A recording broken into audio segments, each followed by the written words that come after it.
The surgeon looked me dead in the eye and said, "You can only save one, your mother or your son." I whispered, "Save the one who didn't lie to me."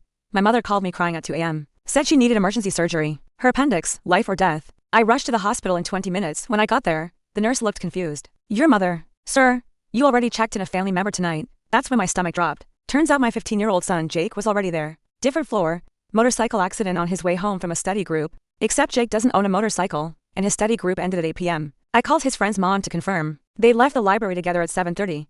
I found Jake in there, conscious, but banged up pretty bad. Road rash down his left arm, possible internal bleeding. His phone was shattered on the table next to him. "Dad, I can explain," he started, but the tears came too fast. "Where were you?" I asked, trying to stay calm. "I was just riding around the neighborhood. I'm sorry." "I'm so sorry. On what motorcycle, Jake?" "We don't have a motorcycle." He wouldn't answer. Just kept crying and saying sorry over and over. Then I got the call about my mother. Same hospital, 2 floors up. Actually did need emergency surgery. Appendicitis that turned into a rupture. I spent the next hour running between floors. My son had been lying to me, my mother, who raised me. That's when the surgeon found me in the hallway. Dr. Chen looked exhausted. "Mr. Martinez, we have a serious problem." Both of them needed immediate surgery. Both had the same rare blood type, OB negative. The hospital only had enough units for one emergency procedure tonight. The nearest hospital with more OB negative is 2 hours away.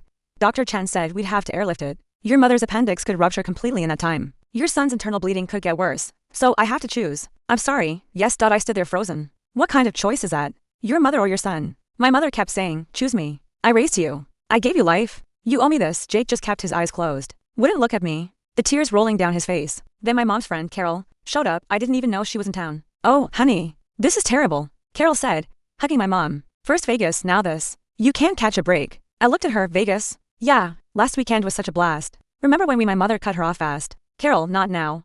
But I was already processing it last weekend. My mother told me she was visiting her sister, Linda, in Phoenix. Linda's been sick. Needed help around the house. I called Linda that Sunday to check in. She said, Mom hadn't visited in months. You were in Vegas?" I asked my mother. "We'll talk about this later, sweetheart. I'm about to have surgery." Something felt wrong, really wrong. I walked back down to Jake's room, started looking around. His backpack was in the corner. I unzipped it. Inside was a helmet, not his. Way too big. And it had a name written inside in silver Sharpie. Barbara Martinez. My mother's name. I pulled up Jake's Instagram on my phone. Had to use my wife's account since he blocked me months ago. Scrolled back 3 hours. There it was. Photo of Jake sitting on a motorcycle in a garage I recognized. My mother's garage.